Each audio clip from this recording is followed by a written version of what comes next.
வணக்கம். ஜவை இஜட் from Javadhupatti Puthur. Power writer அப்படிங்கிற யூடியூப் சேனல் மூலமாக உங்களை மீண்டும் சந்திக்க ரொம்ப மற்ற மகிழ்ச்சி.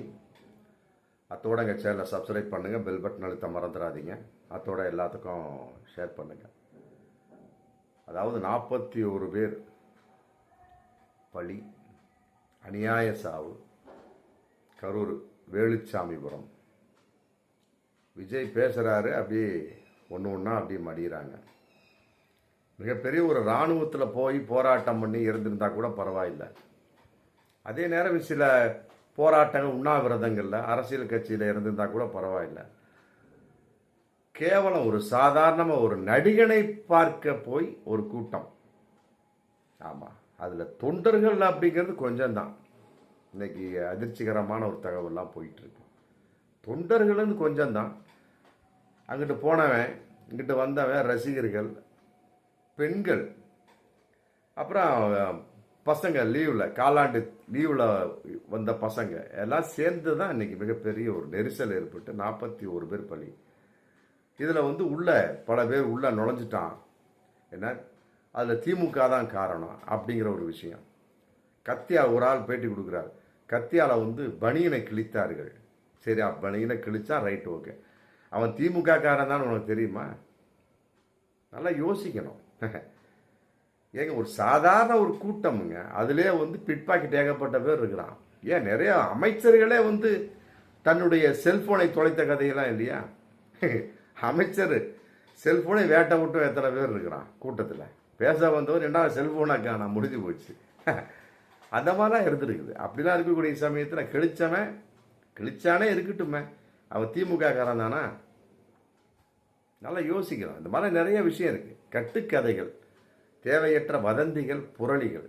காய்ச்ச மரம் கல்லடி படம். இன்னைக்கு திமுக கல்லடி பட்டுக்கிட்டு இருக்கு. இருந்தாலும் விஜய் அவர்கள் அரெஸ்ட் பண்ணவில்லை அப்படிங்கிறது இன்னைக்கு மிகப்பெரிய ஒரு ஆச்சரியமான ஒரு தகவலாகவும் போயிட்டு இருக்கு. இதே மற்ற ஆளாந்தா உடனே தூக்கி உள்ள போட்டிருப்பாங்க. திமுக மு.க. ஸ்டாலின் ஏன் விஜயை தப்ப விட்டு விட்டார் அப்படிங்கிறது மிகப்பெரிய ஒரு கேள்வி.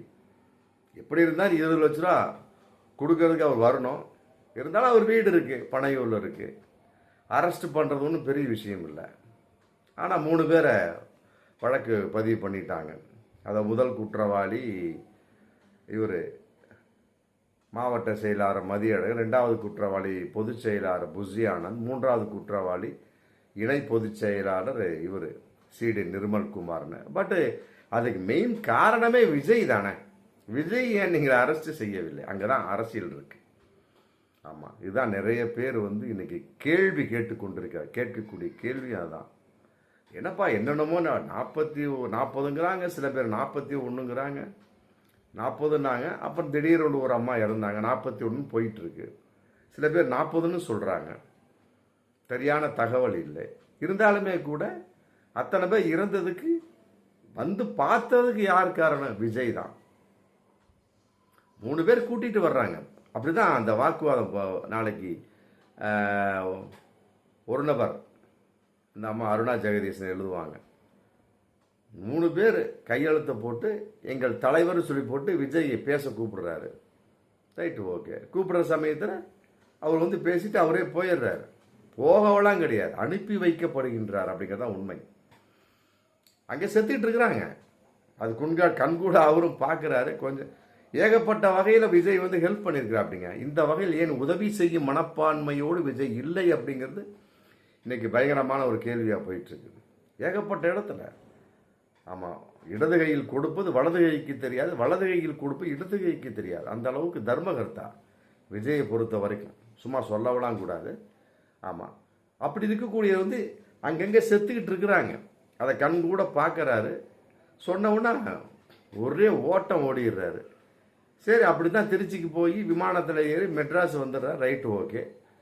இங்கே பனையூர் போக வரையில் வண்டி எடுத்துட்டு பனையூருக்கு போகவே கேட்குறாங்க நிருபர்ஸ். அங்கே பதில் சொல்லியிருக்கலாமே. என்னங்க 30 நீங்கள் வந்துட்டீங்க, 30 பேர் இறந்து இன்னைக்கு தகவல் வந்துட்டு இருக்கு. அவருக்கும் வந்திருக்கோம், வராமலாம் கிடையாது. வர வர ஒரே ஓட்டம் ஓடி போய் நாங்கள் பார்த்துக்கணும் அப்படிங்கிற கான்செப்ட். அதற்கு 3 பேரும் ஆமாம் உடந்தையாக பின்னால் வந்து திமுக அதற்கு வழிகாட்டியதா அப்படிங்கிற கேள்வி இன்னைக்கு போயிட்டு இருக்கு. உண்மையிலே அரசியல் செய்வதில் கில்லாடி திமுக, அதில் மாற்று கருத்தே இல்லை. நிறைய பேர் அப்படிதான் விட்டாங்க. சீமானை பாருங்க, அரெஸ்ட் பண்ணி என்னைக்கே வச்சிருக்கலாம். ஆமாம், விஜயலட்சுமி மேட்டரில் ஆமாம் மன்னிப்பு கேளுங்கன்னு சொல்லிவிட்டு உச்சநீதிமன்றம் சொல்லிட்டாங்க. இவங்க பிரமாண பத்திரத்தை தாக்கல் பண்ணுறாங்க.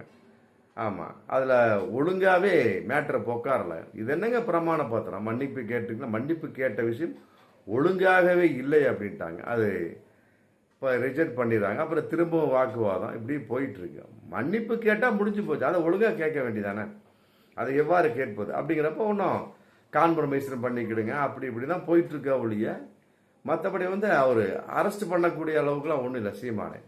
அதே மாதிரி தான் விஜய் இன்னைக்கு விட்டு வச்சிருக்கிறாங்க. இதில் மிகப்பெரிய அரசியல் இருக்கு, மிகப்பெரிய ஒரு அரசியல் இருக்கு அப்படிங்கிறது தான் மிக பயங்கரமான ஒரு விஷயமா இன்னைக்கு போயிட்டு இருக்கு. என்ன அப்படின்னா, வளர்ந்து விடக்கூடாது அப்படிங்கிற ஒரு விஷயம். அரெஸ்ட் பண்றது பெருசு கிடையாது. இதே ஒரு சாதாரண அப்பா சுப்பனா தான் இந்நேரம் தூக்கி உள்ள வச்சிருப்பாங்க. என்ன, நீ தான் காரணம், 41 பேர் நீ தான் காரணம் அப்படின்னு கூட உள்ள வச்சிருப்பாங்க. நீ தானே பேசுன, பொதுச் செயலாளர் வேற ஒருத்தர் என்ன, அவங்களாம் சைன் போட்டு உன்னை கூப்பிட்டு வந்தா ரைட்டு ஓகே. மதியழகன் அவர் மாவட்ட செயலாளர், நீ பேசுறேன்னு சொன்னதுனால அவங்க வந்தாங்க, அவங்களாம் கையெழுத்து போட்டாங்க. அப்படியே நீ தான் முதல் குற்றவாளி அப்படிங்கிற மாதிரி நம்மளா அந்த தூக்கி உள்ள போட்டிருப்பாங்க.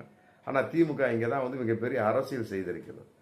வளர்ந்து விடக்கூடாது என்பது ரொம்ப கவனமாக இருக்கிறாங்க, நல்லா புரிஞ்சுக்கணும். பலவிதமாக விஜய்க்கு நோக்கி ஏகப்பட்ட மரியாதை குறைவான வார்த்தை தான் பேசிட்டார். ஆமாம், முதலமைச்சர் மு.க. ஸ்டாலின். ஆமாம், என்னடா இவன்லாம் ஒரு பெரிய ஆளா, ஆமாம், என்ன எவனோ கட்சி ஆரம்பித்து என்னென்னமோ பேசிகிட்டு இருக்கான்னு சொல்லிட்டு பயங்கரமாக பேசிட்டார். ஒரு இதில் வந்து உதயநிதி சொன்னா, ஏன் அந்த ஆளுக்கு தெரியாதா அப்படின்னாரு ஒரு கேள்வி. உதயநிதி ஸ்டாலின் இருக்கலாம், இதெல்லாம் வந்து அரசியல் கான்செப்ட். அந்த மாதிரி அடிபட்டுட்டாங்க. அடிபட்டவங்க வந்து இந்த வகையில் வந்து மீண்டும் வந்து அடிபட்டிருக்கிறாங்க. அதில் விஜய்க்கு அந்த கட்சியை டோட்டலாக டேமேஜ் ஆகக்கூடிய ஒரு சூழல் வந்தாச்சு. அப்படி இருக்கக்கூடிய சமயத்தில் இதுதான் சான்ஸு. விட்டுட்டோம், இவங்களை அரெஸ்ட் பண்ணிட்டோம்னா வளர்ந்துருவாங்க. நல்லா புரிஞ்சுக்கணும், இதுதான் திமுகவோட அரசியல். விட்டுட்டோம்னா வளர்ந்துருவாங்க, வளர்ந்துட்டோம்னா முடிஞ்சு போச்சு. வரக்கூடிய 2026 சட்டமன்றத்தில் அவங்க என்ன பண்ணுவாங்க, மிகப்பெரிய ஒரு சோகத்தையும் மற்றபடி ஒரு அனுதாபத்தை சம்பாதிச்சிருவான். எம்ஜிஆர் அப்படி தானே வந்தார், எம்ஜிஆர் அப்படி தானே வந்தார். அனுதாபத்தின் வெளிப்பாடு தான் ஜெயிச்சது எல்லாமே. அனுதாபம் இந்த அம்மாள் அப்படித்தான். சட்டசபையில் சேலையை பிடிச்சிட்டு தான் இப்படி ஊரெல்லாம் சொல்லிக்கிட்டு இருந்துச்சு அந்த அம்மா ஜெயலலிதா அம்மையார். டக்குன்னு எல்லாம் ஓட்டை குத்திட்டாங்க. பாவம்ப்பா, இவர் பொம்பளையை பிடிச்சி சேலையை பிடிச்சி இழுத்துட்டாங்க திமுக காரஞ்சு போட்டு. இப்படியே சொல்லியே அப்படி. அதே வந்து கருணாநிதிக்கு இந்த தமிழக அரசு தமிழ்நாடு இறக்கப்பட்டுதான். ராத்திரியில் கொலை கொலை கொலை முரசொலி மாறன் இப்படி இருந்தார். கொலை கொலை காப்பாத்துங்க காப்பாத்துங்க போட்டு ஜெயலலிதா அரெஸ்ட் பண்றப்ப கத்துனார் பாருங்க கலைஞர். அதற்கு வந்து இது தமிழகம் இறக்கப்பட்டுதா? இறக்கப்படாது. எவன் அதிகமாக பேசுறானோ அவனுக்கு வந்து இந்த தமிழகம் இறக்கப்படாது. புரியுதுங்களா? தமிழ் இறக்கப்படாது. ஊமையாட்டு இருப்பான், முஞ்சுன்னு விஜய் மாதிரி 4 வார்த்தை 8 வார்த்தை பேசுறவனா இறங்கிட வேண்டியது. அதுல ஒரு உருப்படியான ஒரு வார்த்தையும் இருக்காது. அந்த மாதிரி எம்ஜிஆருக்கு பேச தெரியாது, ஜெயலலிதா அம்மையாருக்கு பேச தெரியாது. என்ன, சீமான் பொழந்து கட்டிடுவா அப்படி, அதுல மாற்று கருத்தே இல்லை. மற்றபடி விஜய்க்குலாம் பேச தெரியல. இவர்கள்லாம் வந்து தமிழக அரசால் அங்கீகரிக்கப்படக்கூடியவர் அப்படிங்கிற மாதிரி தான் தமிழகத்துடைய பழைய வரலாறு எடுத்து பார்க்கக்கூடிய அளவுக்கு இருக்கு. ஆமாம், அறிவாளிக்கு இங்கே இடம்லாம் கிடையாது, ஆன்மீகவாதிக்கு இடம் உண்டு தமிழகத்தில். அதன் அடிப்படையில் பாவம்னு ஒரு சம்பாதிச்சிட்டான்னு வைங்களாம், முடிஞ்சு போச்சு. 2026 ஒரு 40-50 சீட்டு வந்தாலே போதும், எங்கேயோ போயிடுவாங்க. அதனால அமுக்கி வாசிச்சுட்டு இருக்காங்க. என்ன வேணாலும் பண்ணிக்க, நாங்கள் போய் காப்பாற்றிடுறோம். ஆமாம், முடிஞ்சு போச்சு. அதை வச்சு நாங்கள் பேர் சம்பாரிச்சுக்கிறோம், நீ அப்படியே டம்மியாகவே இருக்கணும். ஆமாம், இதுதான் வந்து திமுகவோட திட்டம். இதை வந்து இனி வரும் காலங்களில் விஜய் எவ்வாறு அது கொண்டு செலுத்த போகிறார்? தாவைக்காவுக்கு தடை போட வேண்டும், அந்த கட்சியை அங்கீகாரத்தை ரத்து செய்ய வேண்டும் அப்படின்னா பலவிதமாக போயிட்டுருக்கு. அதுக்காக அங்கீகாரத்தை ரத்து செய்ய மாட்டாங்க.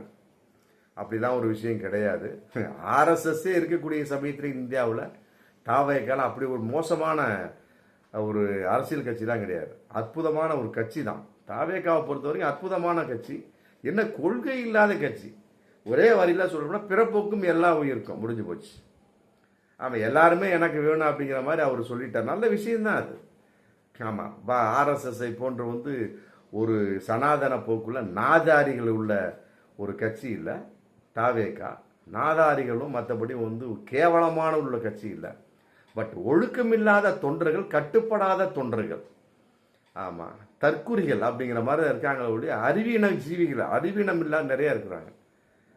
விஜய் சொன்னாலும் கேட்க மாட்டேங்கிறாங்க. அவர் என்னதாங்க பண்ணுவாங்க?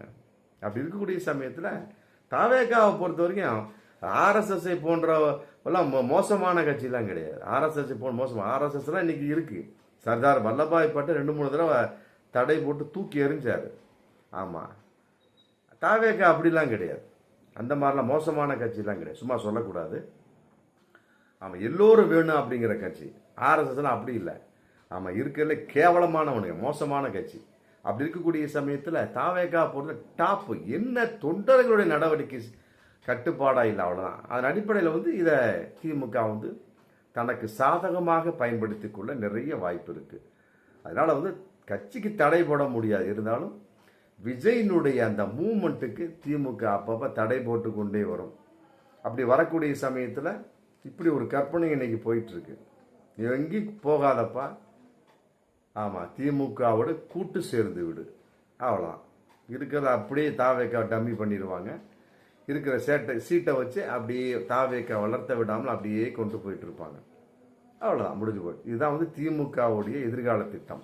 அதனால தான் விஜய் கைது செய்யப்படாமல் இருக்கிறார் அப்படிங்கிற மிகப்பெரிய ஒரு தகவல் இன்னைக்கு வைரலாக போயிட்டு இருக்கு. பார்ப்போம் மீண்டும் அடுத்த வீடியோ. நன்றி.